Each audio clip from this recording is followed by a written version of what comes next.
Hello friends, कैसे हो? चलिए मैं आज आप लोगों के लिए ट्वेल्थ क्लास के objective question Hindi subject part 1 बातचीत चैप्टर से ऑब्जेक्टिव क्वेश्चन बताता हूँ जो 2022 के लिए ज़रूरी और इम्पोर्टेंट है। तो चलिए एक एक क्वेश्चन को देखते हैं। पहले चैप्टर का क्वेश्चन देखते हैं। चैप्टर का नाम है बातचीत, जिनका लेखक है बालकृष्ण भट्ट। क्वेश्चन नंबर 1 है, बालकृष्ण भट्ट के पिता का नाम क्या था? बालकृष्ण भट्ट के पिता का नाम बेनी प्रसाद भट्ट था। इसका राइट आंसर बी हो जाएगा। चलिए दूसरा में, दमयंती स्वयंवर किस लेखक की रचना है? दमयंती स्वयंवर जो है बालकृष्ण भट्ट का रचना है। बालकृष्ण भट्ट किस काल के रचनाकार है? बालकृष्ण भट्ट जो है थी आधुनिक काल का रचनाकार है। तो इसका हो जाएगा डी राइट आंसर। बातचीत शीर्षक निबंध के निबंधकार कौन है?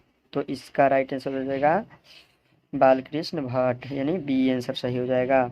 आप लोग याद करते चलिए, परीक्षा बहुत नज़दीक आ चुका है और ऑब्जेक्टिव क्वेश्चन जो है बहुत मायने रखता है, क्योंकि 100 में से 50 का आंसर देना होता है। आप लोगों से 100 ऑब्जेक्टिव पूछेगा, जिसमें से 50 का आंसर राइट देना ज़रूरी है। जो देखते चलिए, याद करते चलिए। चलिए क्वेश्चन नंबर देखेंगे। बातचीत निबंध के निबंधकार हो गया। भट्ट निबंधमाला के लेखक कौन है? इसका राइट आंसर हो जाएगा बालकृष्ण भट्ट, यानी ए सही हो जाएगा। बातचीत के माध्यम से बालकृष्ण भट्ट क्या बतलाना चाहते हैं? तो बातचीत की शैली, इसका राइट आंसर हो जाएगा ए। उसके आगे देखेंगे, बालकृष्ण भट्ट को हिंदी का एडिशन और स्टील किसने कहा? तो इसका राइट आंसर हो जाएगा ए रामचंद्र शुक्ल। बालकृष्ण भट्ट की रचना बातचीत क्या है? इसका राइट आंसर हो जाएगा डी, यानी ललित निबंध। तो एक चैप्टर का जो है ऑब्जेक्टिव क्वेश्चन समाप्त हुआ और पार्ट 2 का देखेंगे। चैप्टर 2 का में है उसने कहा था। उसने कहा था चैप्टर से देखेंगे, चंद्रधर शर्मा गुलेरी द्वारा लिखित है। इस क्वेश्चन को देखेंगे। उसने कहा था कहानी में किस शहर का चित्रण है? इसमें जो है इसका आंसर सी, यानी अमृतसर। 2 में है, जर्मन पलटन को किसने मार गिराया? इसका राइट आंसर हो जाएगा लहना सिंह ने। यह चैप्टर 2 से है, उसने कहा था चैप्टर से। आप लोग याद करते चलिए, सफाई एक एक अच्छे से याद करते चलिए, क्योंकि ये सब इम्पोर्टेंट क्वेश्चन सब हैं। चलिए 3 नंबर देखें, उसने कहा था कहानी है। तो इसका राइट आंसर हो जाएगा सी, यानी प्रेम पर बलिदान होने की कहानी। उसने कहा था कहानी है प्रेम पर बलिदान होने की कहानी, यानी सी आंसर सही हो जाएगा। चलिए उसके बाद में, निम्न में कौन सी रचना गुलेरी जी की नहीं है?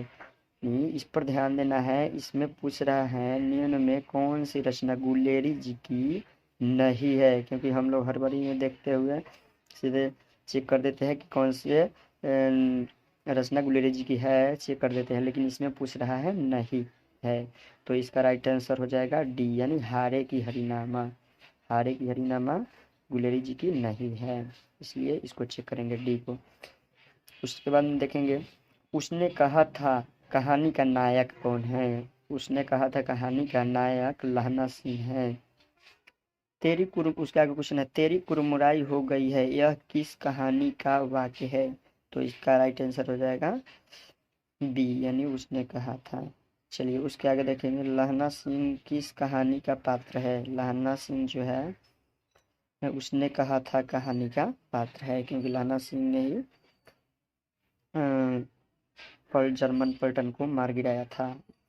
उसने कहा था शीर्षक कहानी के लेखक कौन है? उसने कहा था शीर्षक कहानी के लेखक जो है ए नंबर ही सही है, यानी चंद्रधर शर्मा गुलेरी। उसने कहा था सरस्वती पत्रिका में कब प्रकाशित हुआ? पत्रिका में उसने कहा था कहानी कब प्रकाशित हुआ था? तो इसका राइट आंसर हो जाएगा बी, यानी 1915 में। 1915। चंद्रधर शर्मा गुलेरी रचित पाठ का शीर्षक है सी। इसका राइट आंसर हो जाएगा उसने कहा था। उसने कहा था कि इस प्रकार की कहानी है। उसने कहा था कि इस प्रकार की कहानी है। इसका राइट आंसर हो जाएगा सी, यानी भाव प्रधान, भाव को प्रधान कहते हैं। लहना सिंह किस देश की ओर से युद्ध कर रहा था? लहना सिंह जो है बी इसके इंग्लैंड की ओर से युद्ध कर रहे थे। कौन सी कहानी चंद्रशेखर शर्मा गुलेरी की नहीं है? तो इस सुखम इसका राइट आंसर हो जाएगा बी, यानी तीरच। तीरच जो है गुलेरी जी की, चंद्रशेखर शर्मा गुलेरी जी की नहीं है। तो इस वीडियो में इतना ही। अगले वीडियो में 3 चैप्टर संपूर्ण क्रांति का जयप्रकाश नारायण द्वारा रचित का आप लोगों को बताएंगे। तो वीडियो को यहीं पे समाप्त करते हैं। अगले वीडियो में देखने के लिए वीडियो को सब्सक्राइब करें चैनल को। धन्यवाद।